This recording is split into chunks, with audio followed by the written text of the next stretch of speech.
আপনি আপনার মতো করে চাইলে আপনি সাজায় নিতে পারেন।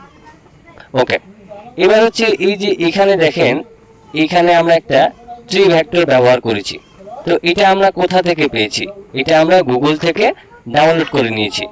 তো এটা হচ্ছে আপনি যদি গুগল থেকে লিখে নেন ট্রি ভেক্টর, সেক্ষেত্রে কিন্তু আপনি পেয়ে যাবেন।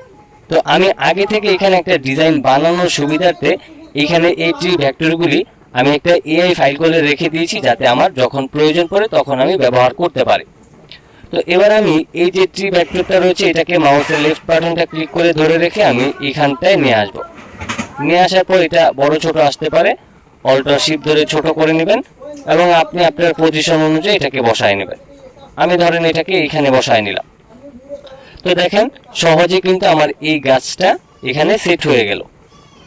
এবার আমাদের কি দরকার, এই যে ম্যান উইথ সার্ফিং বোর্ড, এইটা যদি গুগলে লিখে সার্চ করেন, যেমন আপনি লিখবেন যে man with surfing board vector, এটা যদি লিখেন তাহলে এই যে আপনার যে ভেক্টরটা রয়েছে এটাকে আপনি গুগল থেকে পেয়ে যাবেন।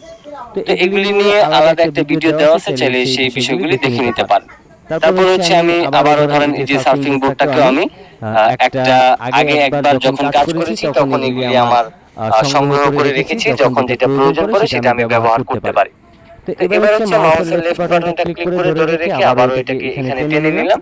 এবার প্রয়োজন অনুযায়ী এটাকে ছোট বড় করে আমি এটাকে আমার পজিশন অনুযায়ী বসিয়ে নেব।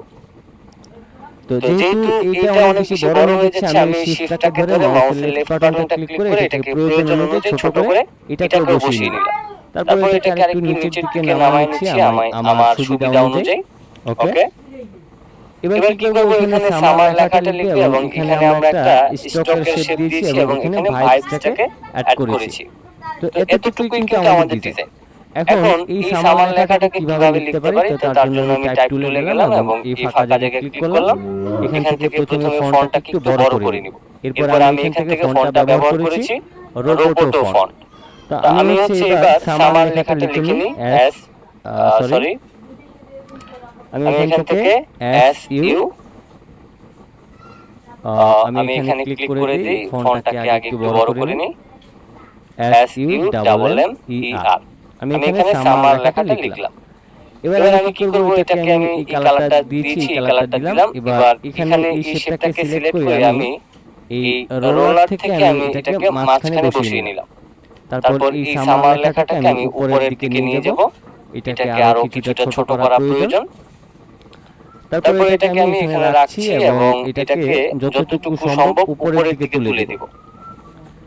তো তুলে দেওয়ার পর এবার এই শেপটাকে রাইট বাটন ক্লিক করে ক্রিয়েট আউটলাইন করব এন্ড দেন এটাকে আমি একটু লম্বা করে নেব এইভাবে করে।